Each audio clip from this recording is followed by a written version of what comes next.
Now we've gone ahead and talked about, how to write element symbols and using some information that's available on the periodic table. So let's back up a step and talk about why we have the periodic table. So in 1869, this Russian guy, his name is Dmitry Mendeleev, he decided that he liked the game solitaire, and so for some reason he thought, let's make a deck of cards out of all of the elements that we know, and there were 63 of them, and kind of set them out like solitaire. And he wrote out their weight and the properties that they had on each card, and then he came up with what we call, the periodic table, because he started putting things up, lining them up like in solitaire. And he said that certain groups of elements have similar properties. So he kind of lined them up like this out of a deck of cards, and then he stacked them on top of each other like solitaire. Now there were only 63 of them at the time, and so if they were in the similar column, they had similar properties. Just like when you're alternating the reds and the blacks in solitaire with the numbers and such. Well, there were a few things that didn't work out in the sort of order of atomic mass, so I moved a few things around, but what he had actually done, he did things according to mass primarily, but he actually put them in order of increasing atomic number. He wasn't quite aware that he did that.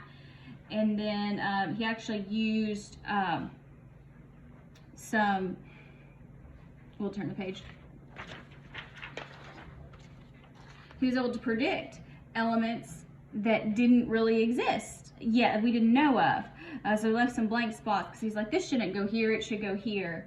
And so it was very, very profound and forward thinking at the time.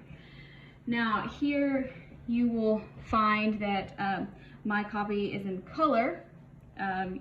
It works out a lot better in color than on black and white. But we're going to take our periodic table here, and the one that I have been using is laminated, so I'm not going to be writing on this one. So instead I have a paper one. Looks a little bit different, but this one's also posted on my site online, so we can write on those. We'll make a few notes here. So the first thing we can do is let's talk about, we can group things on the periodic table according to whether they are metals or not. So metals are represented in red, and they're on the left side. The first thing you need to take note of is the big dark zigzag line. This is a staircase, and it's not so clear on here, so if you want to draw it in, you can. If you want to draw your zigzag line, you can. So you gotta know where the stair steps are. Okay. So find the zigzag line. Generally, if it's to the left of the zigzag line, these are all metals. So shaded in red here, with the exception of hydrogen. Hydrogen is kind of by itself. Now the non-metals are to the right of the stairs, and they're in blue here, so these are going to be non-metals. And then right along the stairs, there's this little yellow group, and they're kind of like metals and kind of not like metals. So they're a little bit of both, so we call them metalloids. So what makes something a metal or a non-metal? What does that mean? So if it's a metal, it's going to conduct heat and conduct electricity. So, think about a wire. It's malleable, so that means you can hammer it into thin sheets. Metals are almost always solid at room temperature, with the exception of mercury, which is liquid. They tend to be pretty shiny, so we call that luster. And then metals, we'll get into this a lot more in later chapters. Metals always lose electrons. So that means they are going to form positive or negative ions. If they lose electrons, would you have more protons or more electrons? You should say, Dr. B, well, if you lose electrons, that means you have too many protons, so you are going to form a positive ion, which we call a cation. Good. Nonmetals, on the other hand, these would be the blue ones. They do not conduct electricity. They're brittle. You can't really hammer them out into sheets. You don't really see houses made of things like bromine. Most of them are actually gases. There are a few that are liquids. So they're not shiny. And then nonmetals gain electrons. They gain electrons, so that means they're going to form not cations, anions. So they're going to have negatively charged ions. Okay, now let's divide the periodic table into some other things. So what we have here, the periodic table, we're going to have rows and we're going to have columns. Our rows, so you're, right this where you can see it. Rows, we're going to call those periods. And our columns, we're going to call those groups. So make sure you know which one is which. So there are 7 periods. 1, 2, 3, 4, 5, 6, 7 periods. Here as well. All they're already noted. And then there are 18 groups. Now, depending on what your periodic table says, it may have them 1 through 18. It may have them, on mine, this has A's and B's and Roman numerals, and that can get tricky. But now we're going to talk about main group versus transition elements. So you would expect that main group elements would be together, right? Wrong. They're not. Our main group elements are 8 groups, and they start on the left, and it's the first 2 columns on the left and the last 6 columns on the right.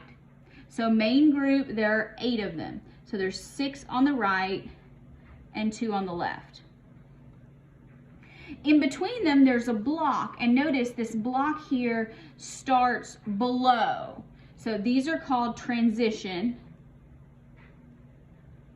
And you can call them transition metals or transition elements. They're all metals, so metals works as well. Now, some of our groups have special names. So this group here, if we start on the left,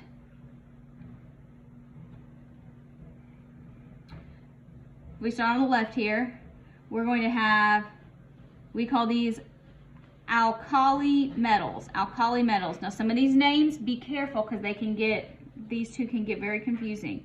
So alkali metals, this would be everything that's in the first column, but not hydrogen. So not hydrogen, the actual metals, because remember, hydrogen is not a metal. These are very reactive, especially with water. And then they're going to form cations. So that means they're going to form positive. And they're going to have a +1 charge. So on your periodic table, find your main group here. These are going to be your alkali metals. And let's just write +1 up here at the top.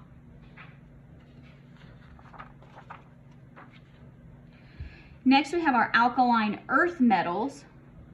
That's the second column here. So the alkali, alkaline, earth, that's kind of confusing. I always look for the word earth. That's how I remember them. So alkaline earth metals, this is the second column. These are also reactive, especially with water, and they are going to form cations with a +2 charge. So second column, +2 charge. First column, +1 charge. Second column, +2 charge. See here, this one has them kind of color-coded. We don't talk about all those groups though. Remember, our transition metals are here, this block in the middle. Let's go over to the rest of our main group elements.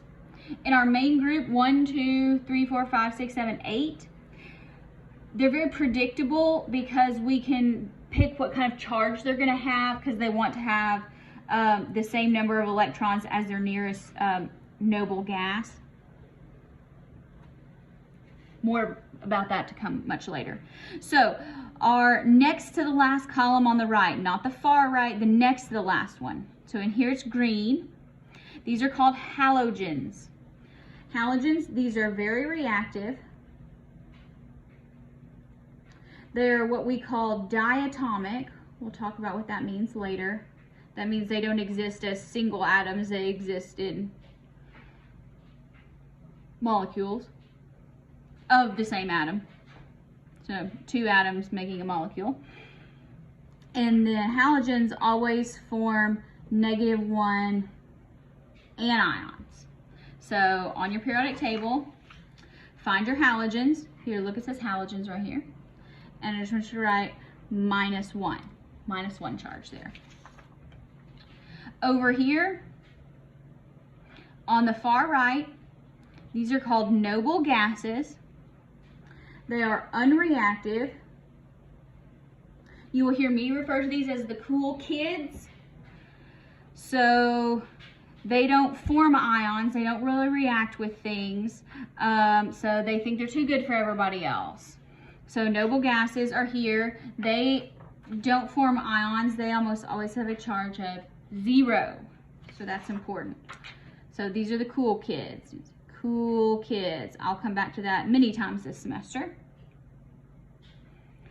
You also have here the metalloids. Remember, here's the stairs. So right along the stairs there.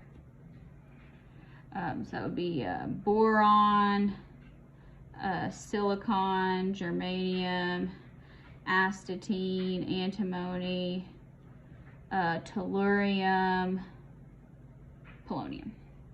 I know you can't read those, but now let's talk about what this group down here at the bottom.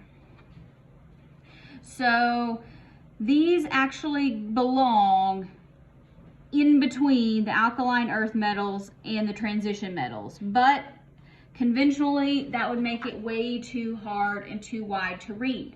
So what they do is they split them down. And so after barium, so after your alkaline earth metal here, you go, there's a gap. And so you go down. And the first one, depending on what yours looks like, it's the same number, notation is different. So here mine has lanthanum first and then starts with cerium. This has lanthanum and then cerium. Either way, it's okay. The first one that we care about is lanthanum. So these are called the lanthanides, the lanthanide series. And then same thing once you get past radium. On this one, it shows it first. On this one, it has it on down. So these are called the actinides. But this group together, since these are part of transition metals, but they get sandwiched inside, so these are called the inner transition metals. So inner transition metals are things in these rows. We'll talk more about why the periodic table is designed how it is in chapter 8. But this is kind of getting oriented to what things are based on how they're located.